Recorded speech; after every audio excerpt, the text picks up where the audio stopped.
warn you up front, because your teacher is so amazing at storytelling and reading aloud to you guys. I want to give you a heads up that this is going to look and sound a little different, and I'll tell you why. So what I'm going to do with you guys today is called a think aloud. Have you guys ever heard that term, think aloud? Okay, so basically as I read a poem to you, I'm going to verbalize what I was thinking, and then I'm going to think about what I was thinking. So what is that college level word that is all about thinking about thinking? That's right. So we're going to do a little bit of metacognition exercises here today. Okay, so I went to the library and I found this book, and it really caught my eye when I was browsing through the poetry section. And actually the first thing that caught my attention was the author, Caroline Kennedy. Now, I'm not familiar with Caroline Kennedy. However, there are some pretty well-known Kennedys. And so the first thing I thought was, I wonder if Caroline is related to, like, John F. Kennedy or Jacqueline Kennedy. The other thing that I noticed is she names her book a family of poems. That's kind of interesting. A lot of people would call it a collection, right? Yeah, but she chooses to use the word family. So this is my favorite poetry for children. So just from the title, are all of the poems in this book by Caroline Kennedy? Okay, so what this book is a collection of poems by lots and lots of different authors. There's actually a pretty fancy word for that type of book. Are you guys familiar with what that word is? It's called an anthology. Okay, so this is an example of an anthology.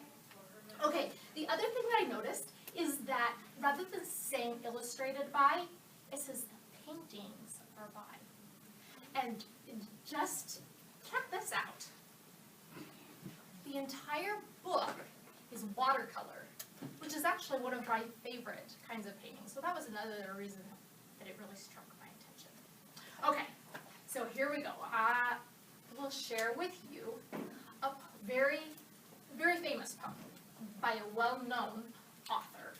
And the name of the poem is The Road Not Taken by Robert Frost. Two roads diverged in a yellow wood. Diverged. That's not a word that I use very often. And it's not a word that I hear very often. I wonder what diverged means. I should make note of the word diverged. And I'll keep reading, because maybe later in the text it will give me further understanding to what that word means. And if not, I can look it up later. And sorry I could not travel both, and be one traveler long I stood, and looked down one as far as I could to where it bent in the undergrowth. Ah, so if he is but one traveler, and one person can't go two different ways, I think maybe diverged means to divide or to split. Does that make sense? I think I'll go back and read that first line again. Two roads diverged in a yellow wood. Two roads split in a yellow wood? That sounds right. That makes sense. Then took the other as just as fair, and having perhaps the better claim. None of that really makes sense to me.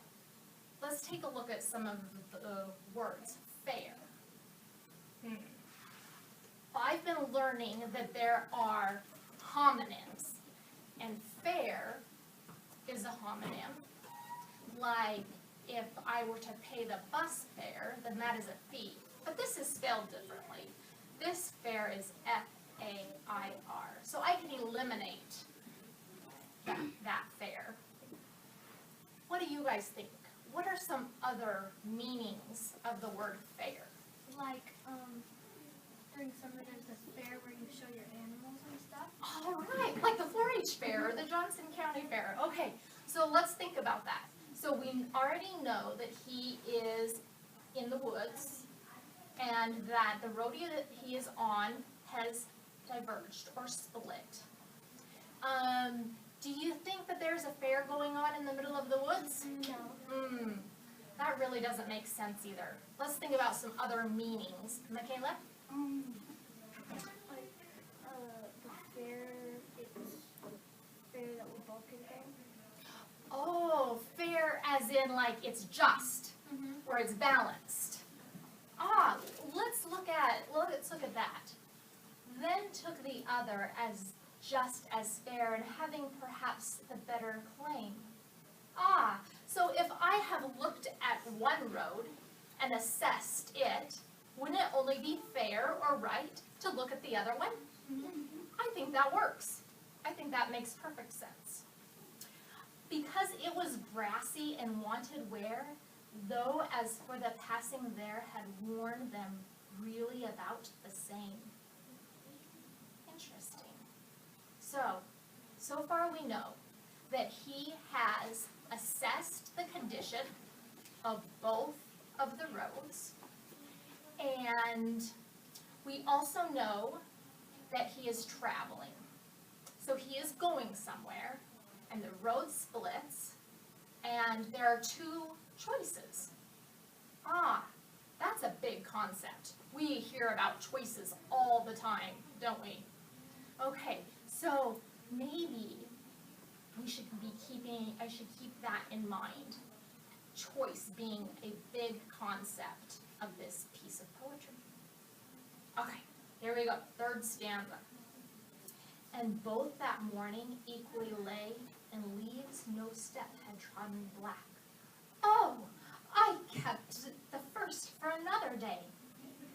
Oh, so maybe he's thinking that, well, if I take this road today, I can take that road tomorrow. Like, if we get up in the morning and I can't decide what I want to wear today, it's not too big of a deal because whatever I choose not to wear today, I can wear tomorrow, right? Okay, so that line makes sense. Yet knowing how way leads on to way, I doubted if I should ever come back. Oh, now this puts a whole lot more meaning into this choice. What do you think it means, I doubted if I should ever come back?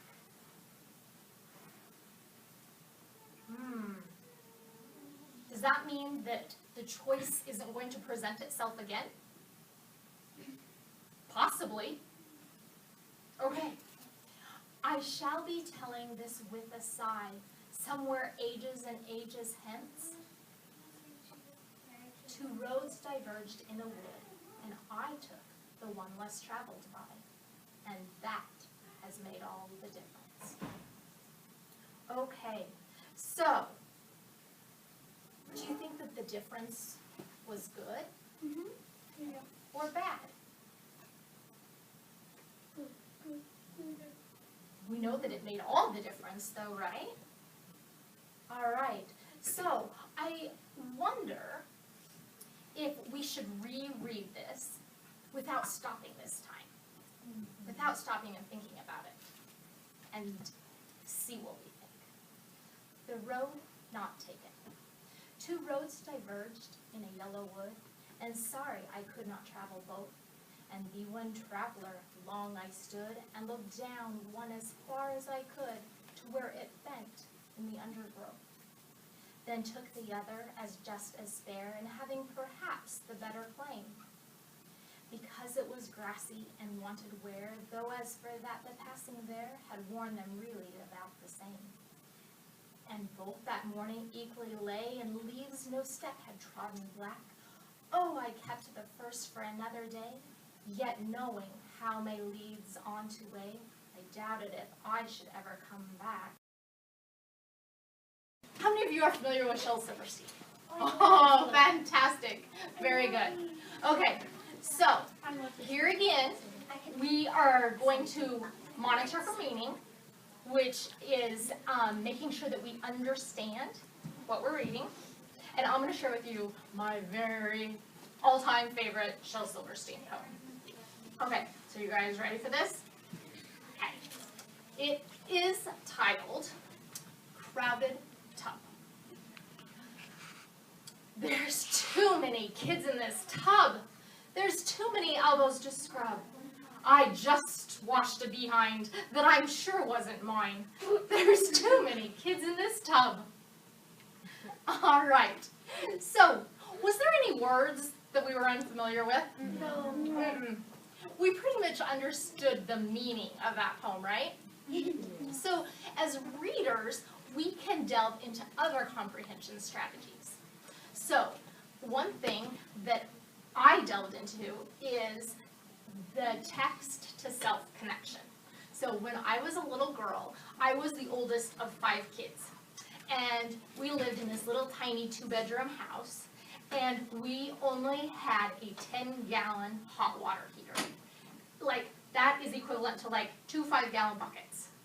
And so it was like, once you filled the bath, that was it. That was all the hot water there is. And so when I was really, really little, we would, all 4 of us girls, because out of all 5 of us, 4 of us were girls, would get thrown in the bathtub. And I remember feeling like this is way too crowded. And so I can make that connection. So another thing that we can think about is, what do you think the author's purpose was for writing this poem? Absolutely. I think so too. And Shel Silverstein is a pretty great entertainer, isn't he?